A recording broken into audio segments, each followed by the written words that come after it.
बिस्मिल्लाहिर्रहमानिर्रहीम। अस्सलामु अलैकुम वरहमतुल्लाहि वबरकातुहू। प्यारे नाज़रीन, कैसे हैं आप सब लोग। उम्मीद करता हूँ कि अल्लाह पाक की रहमतों के ज़ेर साया खैर व आफ़ियत से होंगे। दोस्तों, आज आपके साथ तवा कलेजी की रेसिपी लेके हाज़िर हूँ। और ये वाली जो चिल्ली होती है, ये मैंने आधा किलो कलेजी ली है। इसकी ये झिल्ली उतारता हूँ। आपको मैंने इससे पहले इसकी ये झिल्ली सी उतारने का तरीका बताया हुआ है। तो ये मैंने इसको साफ़ कर लिया है, इसकी झिल्ली सारी उतार दी है। इससे इसके ना रहने से, यानी झिल्ली के उतर जाने से ये नरम रहती है। तो ये मैंने इसको छोटे पीसेस में काट दिया है। अब इसमें मैं सिरका डालूँगा। इसका सारा जो खून और जो मैल कुचैल होगी वो तकरीबन इससे निकल जाएगी। ठीक है, इसको मैंने ये सिरका डाल के अच्छी तरह से धो लेना है, इसको साफ़ कर लेना है। और फिर मैं आपको दिखाता हूँ कि इसका कलर भी थोड़ा सा चेंज हो जाएगा। ये देखिए, ये देखें, ये पहले वाला इसका कलर नहीं है, ये बिल्कुल साफ़ हो गई है। अब इसको अच्छी तरह से वॉश करके फिर मैं अपना दिखाता हूँ। ये देखिए माशाल्लाह, ये देखिए जी, ये बिल्कुल साफ़ पानी हो गया है। अब जहाँ पे मैं तवा लूँगा, इसको आज मैंने तवे के ऊपर पकाना है। इसमें क्या कुछ डालना है वो आप मेरे साथ रहेंगे, मैं आपको बताता जाऊँगा। और ये घी में बनानी है। ऑयल में आपका दिल करे तो ऑयल में बना सकते हैं, लेकिन मैं इसको घी में बनाऊँगा। 2 से 3 चम्मच मैं घी लेता हूँ। तकरीबन ये 3 चम्मच ही बन गया, क्योंकि मैंने बहुत ज़्यादा भर के ये डाले हैं। तो 3 चम्मच ये मैंने घी लिया है और इसको अच्छी तरह से गर्म करके इसमें लहसुन अदरक का पेस्ट, ये 1 चम्मच ये मैंने पेस्ट ले लिया।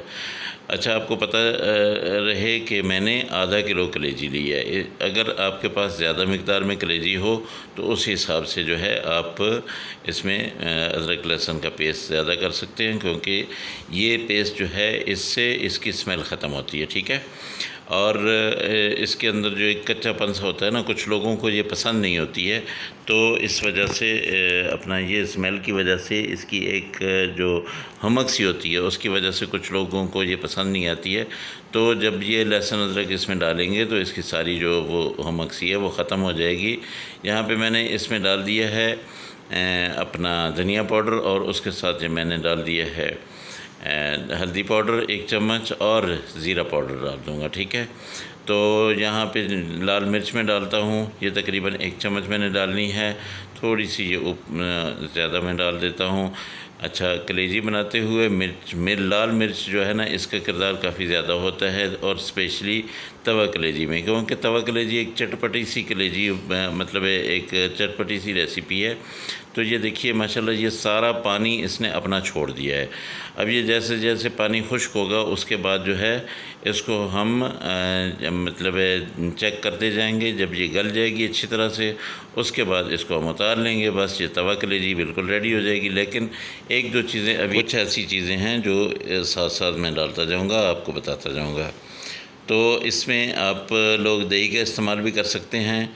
टमाटर तो हमने इस्तेमाल करने ही हैं, लेकिन उसके साथ आप लोग दही का इस्तेमाल भी कर सकते हैं। मैं दही नहीं डालूँगा, और क्योंकि मैंने इसमें लेमन डालना है, तो आप दही इस्तेमाल कर सकते हैं। अक्सर लोग जो है इसको दही भी डाल देते हैं, और कुछ लोग जो है वो दही नहीं डालते हैं। बहरहाल मैं इस्तेमाल नहीं करूँगा यहाँ पे मैं।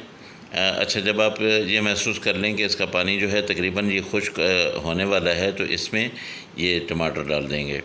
अच्छा, एक चीज़ मैं आपको बता दूं कि ये टमाटर अभी मैंने क्यों डाले हैं, पहले क्यों नहीं डाले थे। इस वजह से नहीं डाले थे कि टमाटर अपना पानी भी छोड़ जाएंगे, और इसको ऐसे मैंने कवर करना है। ये तकरीबन 10 मिनट मैंने बंद कर किए रखा है। ये देखिए, इनका टमाटरों का पानी जो है ये अपना निकल जाता है। और अगर कलेजी का पानी भी हो और उसका टमाटरों का पानी भी हो, तो फिर आपको काबू करना मुश्किल हो जाएगा। ठीक है, तो इस वजह से पहले आप खुश्क कर लें उस पानी को, और उसके बाद आप टमाटर डालें। टमाटर डाल के मैंने ये इसको बंद कर दिया था। इसको बंद करके तकरीबन 10 मिनट इसको मैंने हल्की आंच पे वो रहने दिया। लेकिन अभी तक भी कलेजी जो है बिल्कुल नहीं गली है। इसको मैं थोड़ा सा पानी लगाऊंगा, और इसका जो पानी लगाने से क्या होगा कि इसका जायका भी आ जाएगा और हल्की सी ग्रेवी भी बन जाएगी। बिल्कुल मैंने सूखी नहीं रखी है। कुछ लोगों को सूखी ज़्यादा खुश्क ज़्यादा पसंद होती है, तो वो अपने हिसाब से जो है वो इसको खुश्क रख सकते हैं। तो दोस्तों, जो मेरे चैनल पे नए दोस्त हैं मेरे चैनल को सब्सक्राइब करें, और जो मेरे पुराने दोस्त हैं वो मेरी वीडियो को लाइक और अपने दोस्तों के साथ ज़रूर शेयर करें। दोस्तों, आपको बहुत ही ज़बरदस्त किस्म की मैं वीडियो देता हूं और अथेंटिक किस्म की वीडियो होती हैं। जो भी मेरी आज तक की जितनी भी रेसिपीज़ हैं उनमें अगर आपने उनको ट्राई किया हो तो अल्हम्दुलिल्लाह उनका बहुत ही ज़्यादा जायका होता है। अच्छा, ये देखिए यहाँ पे आके मैंने नमक डाला है। अगर आप शुरू में नमक डाल देंगे तो क्या होगा कि जो कलेजी है उसने सख्त हो जाना है, उसकी सॉफ्टनेस जो है वो ख़त्म हो जानी है। तो इस वजह से नमक पहले से नहीं डालना है। अब देखिए, अब ये बिल्कुल तकरीबन रेडी होने वाली है। तो अब मैंने नमक डाला है, आप भी 1 चम्मच इसमें नमक डाल लें, और इसके साथ जो है ये मैंने लेमन इसके ऊपर निचोड़ दिया है। 1 लेमन का जूस ही इसके लिए काफ़ी है, इससे ज़्यादा मैं नहीं डालूँगा क्योंकि ज़्यादा नहीं है, आधा किलो है।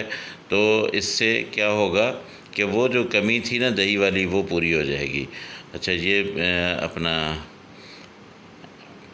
कसूरी मेथी है, ये मैंने थोड़ी सी डाल दी है, ये भी तकरीबन 1 चम्मच है। इसको अब मैंने बंद कर दिया है चूल्हे को, और इसको थोड़ी देर के लिए मैं दम लगा दूंगा।